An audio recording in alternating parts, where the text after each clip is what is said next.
C'est comme un point d'ancrage dans le Grand Paris, la ville des Lumières qui fait peur lorsqu'on vient de loin. Un phare donc que cette délégation de Polynésie pour tous les enfants du Fénois qui vont s'immerger en métropole. Cette structure a une nouvelle directrice, sans portée. Signature avec nos confrères parisiens Emmanuel Gire et Massimo Bulgarelli. 34 ans, chef d'entreprise, installé en région parisienne depuis 2007, titulaire d'un master en communication publique et politique, on l'a connu comme attaché parlementaire de Mian Assage. C'est une adepte du crossfit, mais sa priorité du moment... C'est l'accueil des étudiants polynésiens dans l'Hexagone pour leurs études.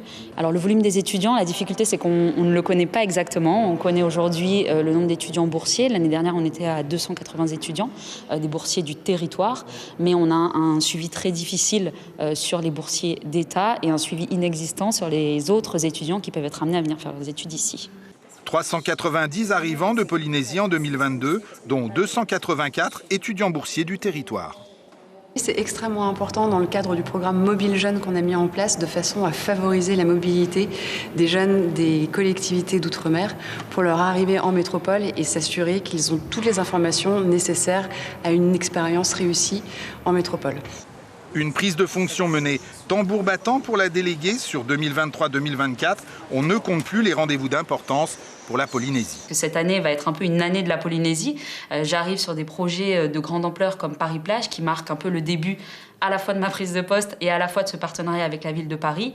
Une venue de la maire de Paris dans le Pacifique et particulièrement en Polynésie française à la mi-octobre jusqu'aux Jeux Olympiques évidemment avec la vague de Chopo qui est le seul site ultramarin et hors de l'Hexagone à accueillir une épreuve des JO.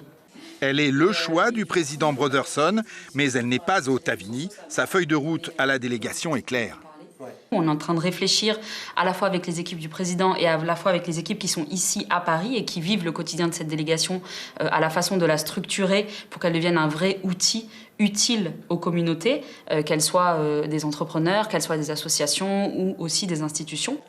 La délégation monte en puissance. Un community manager et un responsable ressources humaines viennent renforcer l'équipe. Sarah Teritaomiho est aux commandes. Son projet pour la délégation pourrait faire date dans la mandature Brotherson. L'information en continu sur Polynésie la première, Internet et réseaux sociaux.